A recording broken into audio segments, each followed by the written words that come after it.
नमस्कार प्रणाम। एक बार फिर से आप सबके बीच में बहुत सुंदर मैटर लेके आइल बानी। आप सब सुनी जा और लाइक करी जा, शेयर करी जा, कमेंट भी करी जा और चैनल के सब्सक्राइब कर एकदम मत भूली जा, ताकि आप सबके बहुत अच्छा मैटर रोज़ सुनने के मिले। पुरान ट्रैक पे गाना बा, सुनी जा। कौनी ट्रैक पे गाना बा, बहुत धूम के बजत बा गाना इस समय मार्केट में।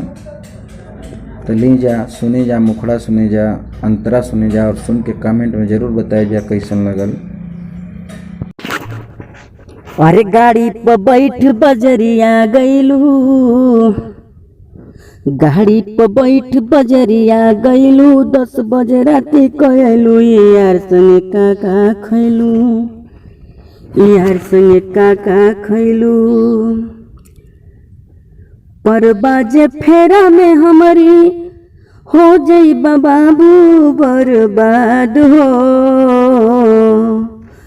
बर्फी खैलू कि छेना खैलू, केला कठेला हिलैलू, यार संगे का खैलू, यार संगे का खैलू। बोला ए बाबी कवन गइलू बाजार हो, ढेर जन बोला बाबू हो जइबा बेकार हो।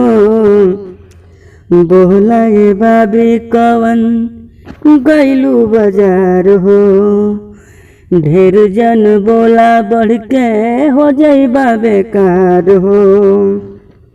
अरे बहिया में बहिया डाल के बबुनी के वन गली घुमैलू, यार संगे का खैलू, यार संगे का खैलू।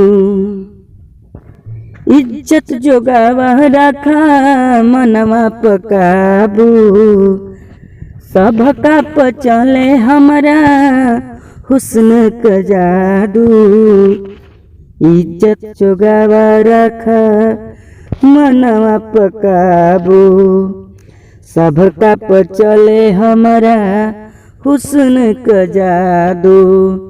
अरे वकील विकास विवेक के अपना आगे पीछे घुमैलू, यार संगे का खैलू, यार संगे का खैलू।